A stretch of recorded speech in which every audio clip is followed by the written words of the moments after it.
Hey, if you're anything like me, uh, you can tend to, spend a lot of time working in a Figma file on a particular page, designing like all the iterations of maybe an entire product, right? If you're working on maybe a new app design, maybe that entire app lives all within one page in Figma.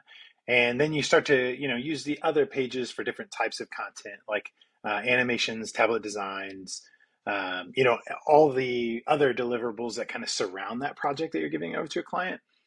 But as you can see here, it just kind of becomes hard to understand what the status of this is, right? I included some black bars at the top that kind of at least talk about like what things are, right? So this is like an onboarding flow here. That's really helpful, but it's really hard to communicate to other team members, especially team members that might be jumping in at different times to kind of review status, check on things. Maybe you've got a PM or an engineer who is coming back to make a reference on the screen, maybe this particular flow they're checking on. And it's really hard to understand like where this kind of lives in the space of a project, right? And sometimes that status lives without outside of a different tool, but oftentimes the status itself just kind of becomes a part of the file. So I created something that I've been using a lot. I created to put in the Figma community, but it's just essentially this like flow label. You can just add it on top of a series of screens, just like I did here. And what this does, I'll flip to the other screen here.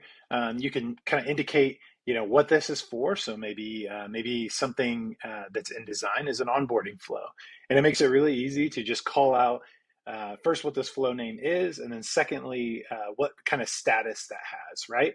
And then pairing it with a color makes it a little bit easier to see, like kind of at that zoomed out scale, right? When I go back to this mobile app, like everything's black, not easy to read. I did end up including like a very small color bar at the bottom, but it's still not easy to see at a high level, right? And obviously, I should probably break things out further into smaller flows and things here. Didn't do that, but it's something I'm doing currently. But one thing that I found really powerful is to start using these.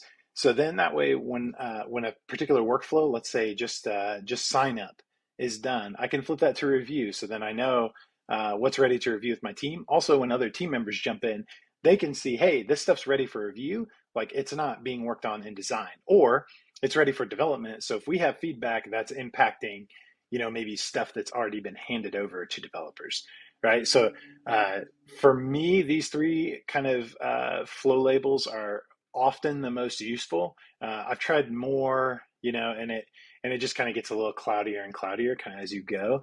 So I made this to be really simple. You can just drop this into your file.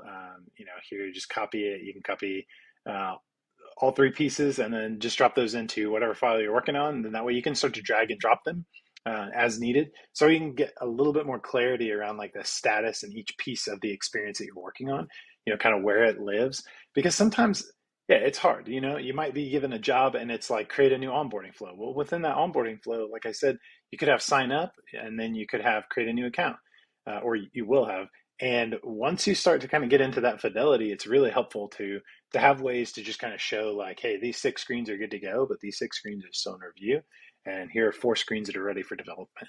And if you're really following some sort of workflow where, developers can get in early and start working on things, this can be a really powerful kind of way to just communicate with clarity in your design files. So I hope this is helpful. I'll have a link in the description so you can grab this from the Figma community.